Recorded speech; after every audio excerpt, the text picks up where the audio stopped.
जय हिंद बच्चों। परसेंटेज में और आगे के क्वेश्चंस हम लोग देख रहे हैं, तो क्वेश्चन नंबर 16 आ गया है यहाँ पे। तो आप क्वेश्चन को पढ़ लीजिए और उसके बाद हम लोग इस पे अपना डिस्कशन स्टार्ट करते हैं।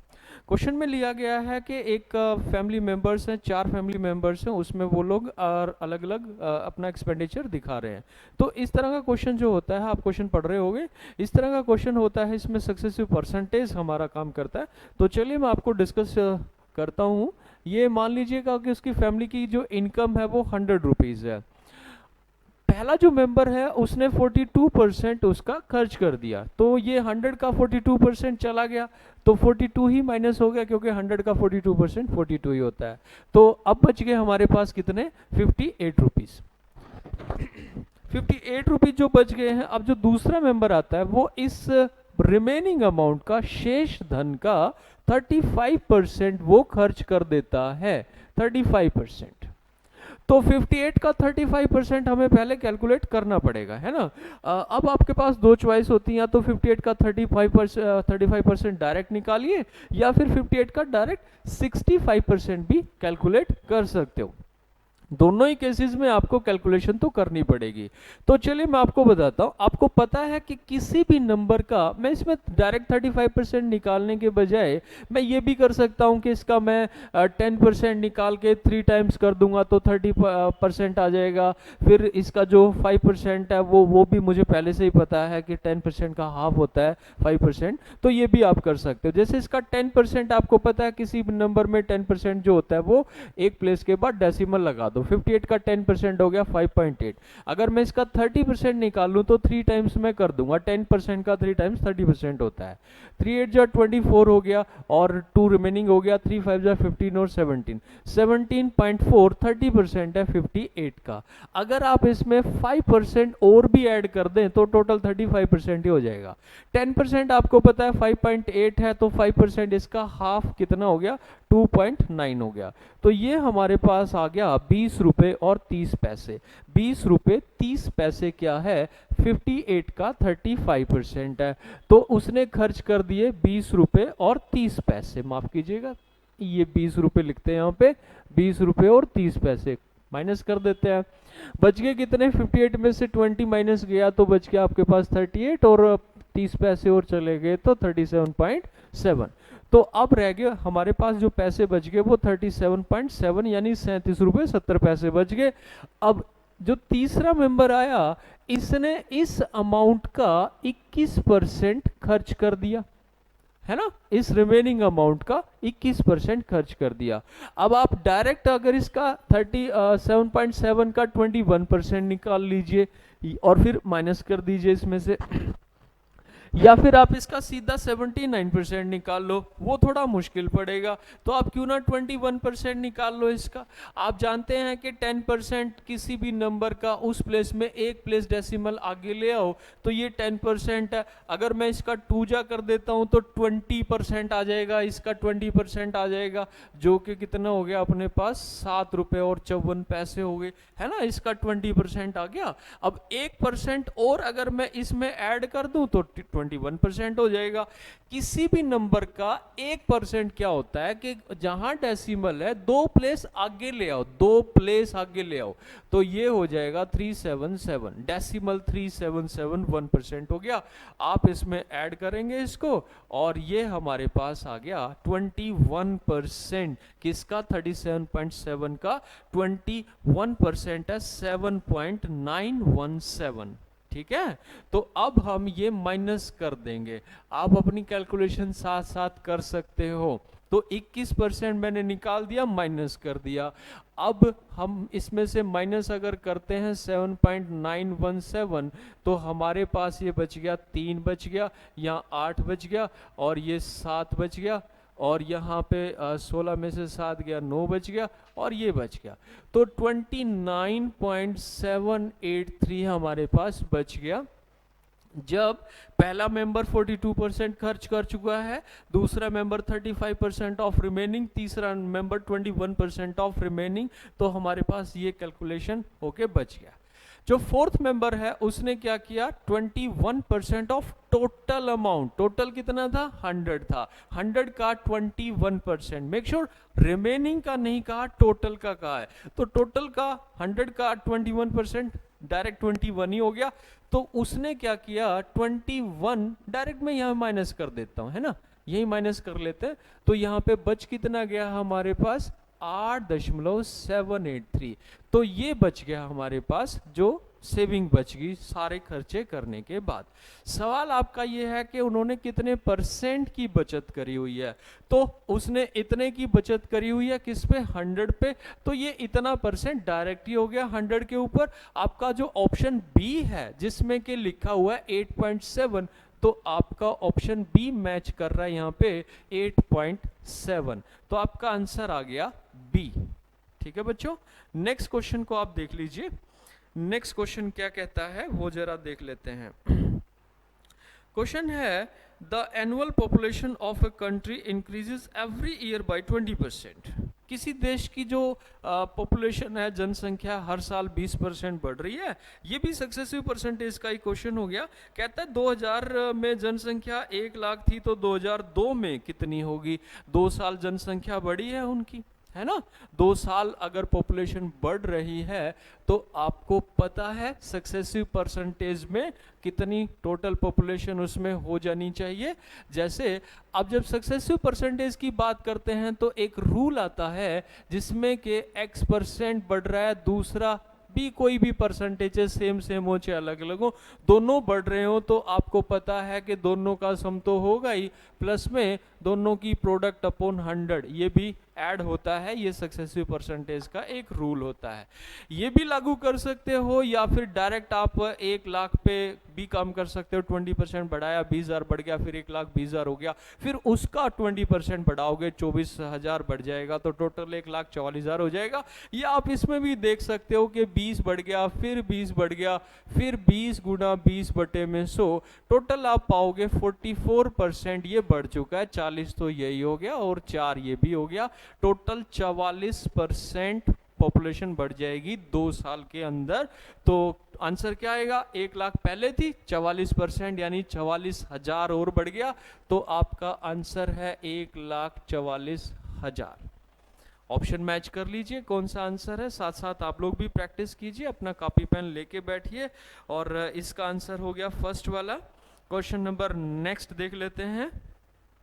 A person is addicted to surfing internet, ठीक है, तो इस क्वेश्चन में आप देखिए कहता है कि एक आदमी है वो इंटरनेट के जो रेट हैं सर्फिंग करने के रेट है वो बता रहा है कि 40% इसमें बढ़ गए हैं, ठीक है, 40% बढ़ गए हैं और वो खर्चा अपना कम करना चाहता है, तो वो पूछ रहा है कि उसे कितने परसेंट अपना जो सर्फिंग है वो कम करनी पड़ेगी, ये आपका एक सवाल है, ठीक है, तो वो यही पूछ रहा है आपसे।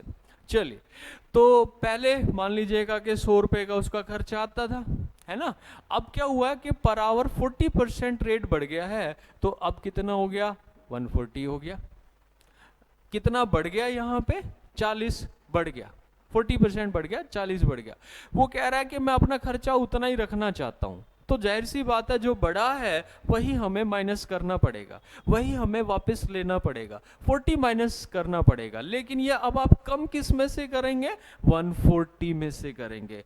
तो आपको परसेंटेज में जब कैलकुलेट करना है तो 40 को 140 में से आपको माइनस करना है, इसीलिए आपको जब परसेंटेज कैलकुलेट कर रहे हो तो नीचे कितना आना चाहिए, 140 आना चाहिए, ठीक है, मल्टीप्लाई में आप 100 कर दीजिए, आपका आंसर आपके सामने है। ये आपके पास आ गया 2/7 जो होता है 28 4/7% के बराबर होता है। तो आपको जो कम करना होगा 28 4/7% कम करना होगा, इसको आप देख लीजिए, बड़ा सिंपल सा क्वेश्चन है, लेकिन छोटे छोटे एग्जाम्स जो होते हैं उनमें बहुत अच्छा क्वेश्चन ये माना जाता है, इस टाइप का क्वेश्चन, ठीक है। ऐसा ये क्वेश्चन होता है कि चीनी के दाम बढ़ा दिए 20%, अब वो वापस उतने ही करने हो तो कितने परसेंट की कमी करनी पड़े, तो वैसा ही एक टाइप का क्वेश्चन है ये भी। नेक्स्ट क्वेश्चन आप लोग देखिए क्या क्वेश्चन है। Because of scarcity of rainfall, वर्षा में कमी होने के कारण भूमि का मूल्य 12% से घट गया है, उत्पादन भी 4% घट गया है। पूछ रहा है कि टोटल कितना उसको कमी आई है, ये सवाल है। सक्सेसिव परसेंटेज का ही क्वेश्चन है ये भी, आप पढ़िए क्वेश्चन को। सक्सेसिव परसेंटेज में एक और रूल होता है, जब आपके पास 2% घट रहे हों तो आप इसमें घट रहे हैं तो आप इसमें कहिएगा माइनस हो रहा है, y भी माइनस हो रहा है, और दोनों की प्रोडक्ट अपॉन 100 हमेशा लेना होता है। लेकिन ये भी माइनस मल्टीप्लाई में है तो ये प्लस हो गया। आप या तो इसको ऐसे कहिएगा, या फिर आप ये भी कर सकते हो कि माइनस का निशान कॉमन निकाल लो। माइनस तो हमें इसलिए दिखाना पड़ रहा है क्योंकि वो डिक्रीज हो रहा है, कम हो रहा है, तो माइनस का साइन किसको रिप्रेजेंट कर रहा है कि ये घटेगा। हम पहले से जानते हैं घटेगा क्योंकि वो बता रहा है एग्जाम में कि घट रहा है। तो आप इसको सीधा सीधा ये भी कह सकते हो x plus y minus x y upon में 100, क्योंकि आप ये माइनस है ये भी माइनस है, लेकिन दोनों माइनस माइनस क्या होते हैं, प्लस ही होते हैं। और ये प्रोडक्ट अपॉन 100 बेशक प्लस में है, लेकिन जब एक माइनस हो एक प्लस हो तो वो माइनस ही करना होता है, तो मैंने माइनस कर दिया। ठीक है, यहाँ पे माइनस के साइन का इतना इंपॉर्टेंस इसलिए नहीं है क्योंकि हमें पहले से पता होता है कि ये डिक्रीज होएगा, तो इससे हमें बस ये बताना होता है कि टोटल कितना डिक्रीज हो रहा है। जैसे कि आपके क्वेश्चन में आप देखोगे तो इसमें आपको दिखेगा कि भाई 12% सिंपल, जमा में 4 माइनस में 12 गुणा 4 बटे में 100, ये फार्मूला लगा दिया मैंने। ठीक है, 12 और 4 16 हो गया, और दशमलव में 48 ये माइनस होएगा 0.48, तो 15.52% क्या हो जाएगा, डिक्रीज हो जाएगा। आप ये तरीका लगा सकते हो। अगर मैं इसमें वैल्यू पुट करता तो भी सेम ही आनी थी, माइनस का 12 माइनस का 4 जमा 12 गुणा 4 बटे में 100, ये माइनस का 16 हो जाता और ये जमा का 0.48 हो जाता। आना तभी भी वही था, सेम, एग्जैक्टली सेम, पर कैसा, माइनस का साइन क्या बता रहा है कि डिक्रीज हो रहा है। वो तो हमें पहले से ही पता है कि जब दोनों ही बार डिक्रीज हो रहा है तो ओवरऑल तो डिक्रीज ही होना है ना। तो चलिए फिर नेक्स्ट क्वेश्चन पढ़ लीजिए फटाफट। क्वेश्चन नंबर 20 आ गया, तो 19 का आंसर था डी, लॉस ऑफ 15.52%, ये डी आंसर आएगा इसका भाई। नेक्स्ट क्वेश्चन देख लीजिए, पढ़ लीजिए इसको। क्वेश्चन नंबर 20 आ गया, कहता है कि एक क्या नाम है, क्यूब है। If each edge of a cube is increased by 30%, कोई घन है, घन के प्रत्येक किनारे को 30% अगर बढ़ा दिया जाए तो पूछ रहा है कि उसके वॉल्यूम पे क्या फर्क पड़ेगा। वॉल्यूम में 3 यूनिट यूज होती हैं, आपको पता ही है। वैसे तो LBH 3D होता है ये, है ना, लेकिन क्यूब है तो सारी साइड बराबर है, तो आप ए क्यूब इसका वॉल्यूम कह सकते हो। तो अगर मान लीजिएगा कि आप 30% बढ़ा रहे हो, कितना आसान है। मान लो पहले उसकी जो साइड थी ना वो 10 थी, है ना, ये पहले वाली मैं बता रहा हूँ, पहले उसकी प्रत्येक साइड 10 थी, तो 30% बढ़ा दी, तो अब कितनी होगी, 10 का 30% 13 होता है। ठीक है, तो 3 बार हमें इसको लिखना होगा क्योंकि हम वॉल्यूम की बात कर रहे हैं, आयतन की बात कर रहे हैं, तो आयतन ए क्यूब होता है इसका। तो पहले अगर उसका वॉल्यूम तीनों की गुणा कर दिया, ए क्यूब होता है, तो पहले अगर उसका वॉल्यूम 1000 होगा, तो अब इसका वॉल्यूम जब 13 हो गया, 30% बढ़ गया है, तो अब इसका वॉल्यूम 13 का क्यूब आपको आता हो तो 2197 इसका अब क्यूब हो गया। तो कितना बढ़ गया भाई, इसमें तो 1197 दिख रहा है, 2197 हो गया, 1000 पहले था, माइनस करोगे तो 1197 एक्स्ट्रा दिख रहा है। तो कितना बढ़ गया, 1000 पे तो इतना बढ़ गया, 100 पे कितना बढ़ गया, 100 पे ये बढ़ गया भाई। आंसर आ गया इतने % इंक्रीज होएगा इसका वॉल्यूम। ठीक है, तो मैं इसको यहाँ लिख देता हूँ, 119.7% क्या हो रहा है, इंक्रीज हो रहा है। ठीक है, 1000 था उसका 2197 हो गया, 2197 हो गया। सिंपल है बिल्कुल। नेक्स्ट क्वेश्चन देखो बच्चों, क्वेश्चन नंबर आ गया 21। If length, breadth and height of a cube is increase by 10%, 20% and 30%। तो चलिए ये क्वेश्चन देखते हैं। तो इसमें भी ऐसे ही हम लोग काम करेंगे अपना, जैसे ये अभी क्वेश्चन किया था वैसा ही हम इसमें भी कर लेते हैं। मान लेते हैं कि पहले उसकी जो लंबाई चौड़ाई और ऊंचाई थी वो 10-10-10 थी। आप मान सकते हो ऐसा, सेम सेम मान सकते हो, ठीक है। तो पहले इतनी इतनी थी, उसके बाद एक चीज लंबाई तो 10% बढ़ गई 11 होगी, ये 20% बढ़ गई 12 होगी, और ये 30% बढ़ गई 13 होगी, ठीक है। तो पहले इसका वॉल्यूम कितना था, 1000 था, ठीक है। अब इसका वॉल्यूम तीनों की गुणा करेंगे, 12 गुणा 11 होते हैं 132, गुणा में 13 करोगे 26 हो गया, 39 2 41 हो गया, और 1716 हो गया अब, है ना। तो अब कितना वॉल्यूम हो गया, 1716 हो गया। कितना बढ़ गया भाई, 716 बढ़ गया। किस पे बढ़ गया, 1000 पे बढ़ गया। अगर मैं 100 पे बात करूं तो एक प्लेस के बाद डेसिमल लगाना चाहिए, तो यहाँ भी 70 100 पे काम करना होता मैं तो यहाँ पे इसका आंसर आ गया इतने परसेंट, ये क्या हो गया भाई, इंक्रीज हो गया, 71.6% इंक्रीज हो गया। ऑप्शन आप मैच करिएगा, ठीक है, कौन सा आंसर बन रहा है इसके अंदर, और प्रैक्टिस भी कीजिएगा साथ साथ में। अगले क्वेश्चन पे आते हैं। The length of a rectangle is increased by 60%. By what percent should the width of the decreased to maintain the same area? एक रेक्टेंगल है, उसकी आपको लंबाई तो बढ़ा के बताई गई है और बता रहा है कि चौड़ाई कितने परसेंट कम करनी चाहिए ताकि उसका एरिया सेम रह जाए। अभी थोड़ी देर पहले क्वेश्चन हम लोगों ने किया था, वो इंटरनेट वाला जो क्वेश्चन था, सेम क्वेश्चन ये भी है। पहले उसकी जो लेंथ थी वो मान लीजिए 100 थी, और उसके बाद उसने कहा 60% उसकी लेंथ को हमने बढ़ा दिया है, 60%।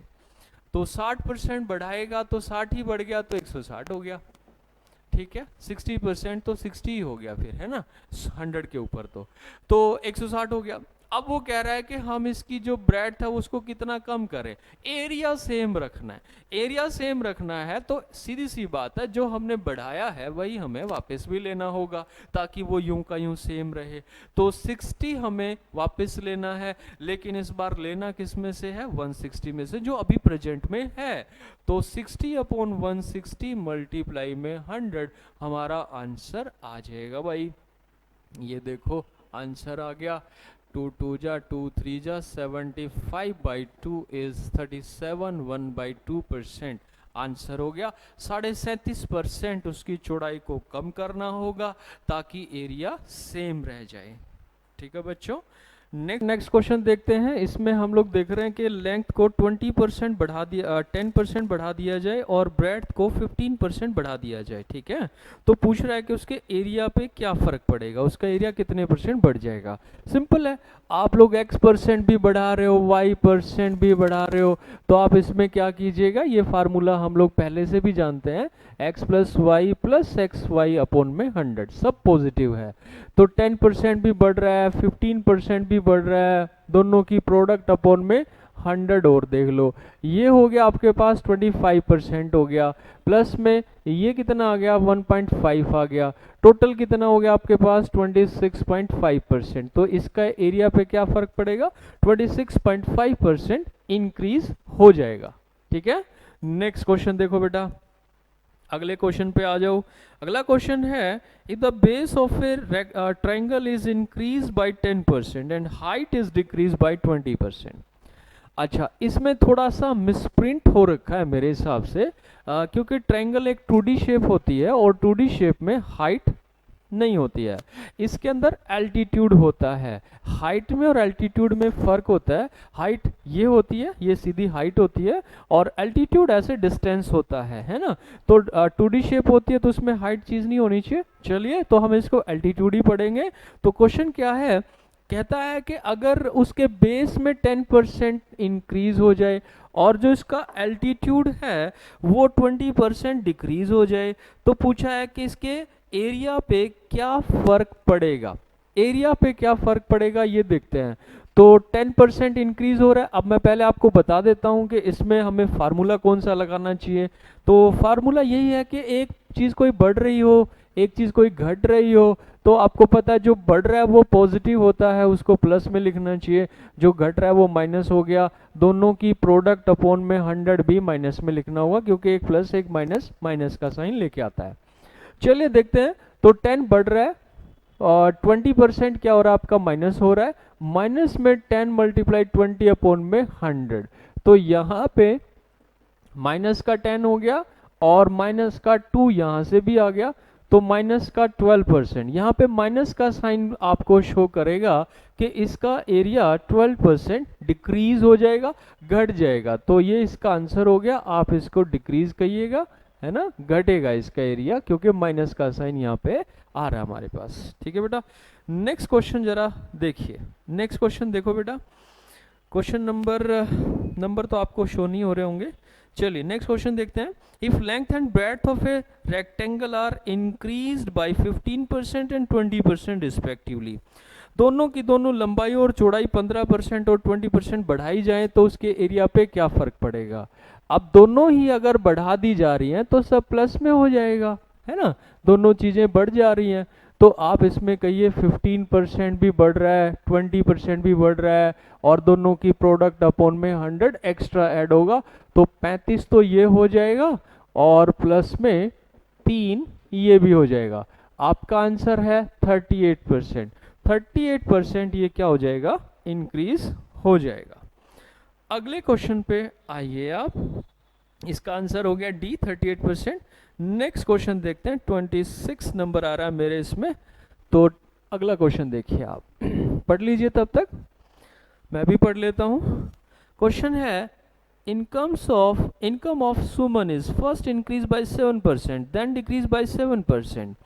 अगर हमारे पास ये भी एक फार्मूला है, अगर x% बढ़ रहा हो और उतना ही परसेंट अगर घट रहा हो, जितना बढ़ रहा है उतना ही घट रहा है, तो ऑलवेज हमेशा डिक्रीज होएगा, हमेशा घटेगा। कितना, एक्स स्क्वेयर अपॉन में 100% घट जाता है, हमेशा घटेगा भाई, ये आप ध्यान रखिएगा। जब सेम परसेंटेज बढ़ रहा और उतना ही परसेंट घट रहा हो, तो आपका आंसर आएगा 7 गुणा 7 बटे में 100।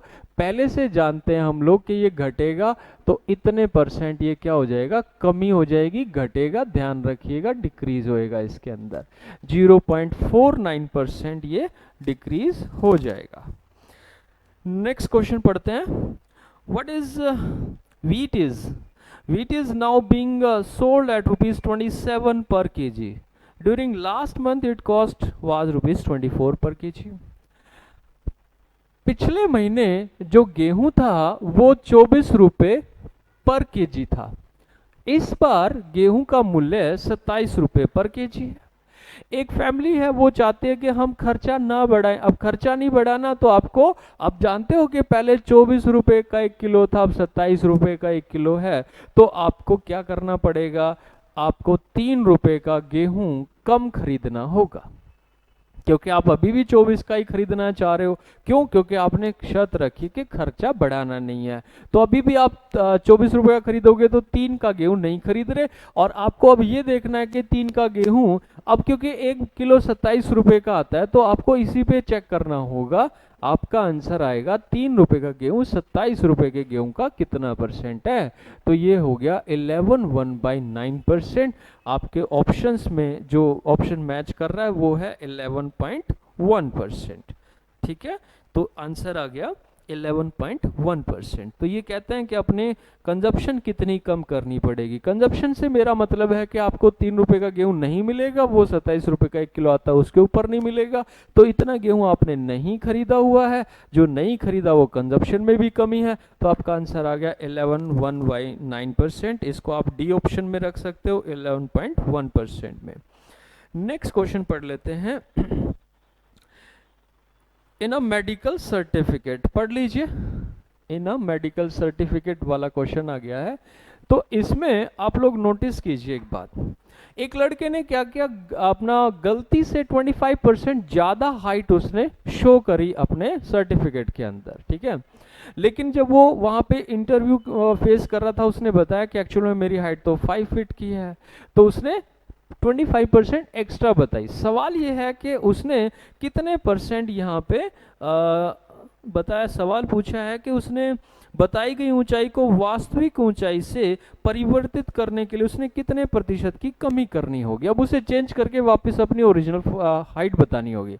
अब इसमें 5 फीट जो उसने बताया है उसका कोई लेना देना नहीं है। सिंपल बात है कि कोई चीज 100 है, आपने उसको 125 कर दिया, गलती से बता दिया।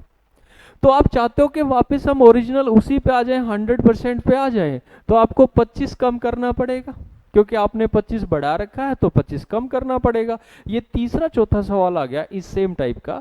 तो आपको 25 कम करना है, किस पे करना है, 125 पे कम करना है। मल्टीप्लाई में आप 100 कीजिएगा, आपको 20% कम करनी होगी।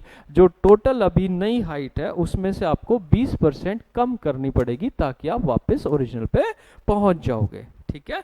तो इसमें 5 फीट का कोई लेना देना नहीं था। नेक्स्ट क्वेश्चन पढ़ लीजिए। A student got 45% marks in an exam and failed by 10 marks.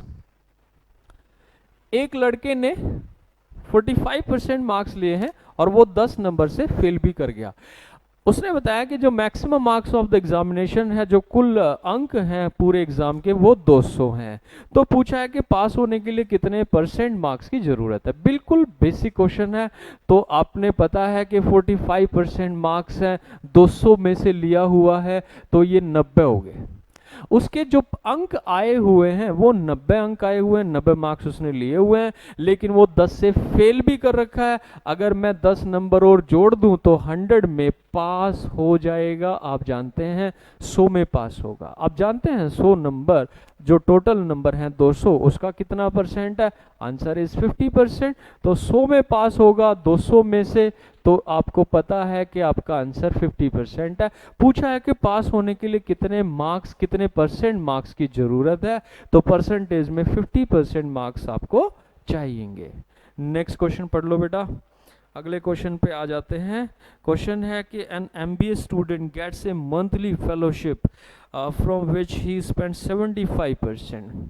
एक एमबीए का स्टूडेंट है, उसको फेलोशिप मिलती है, छात्रवृत्ति मिलती है।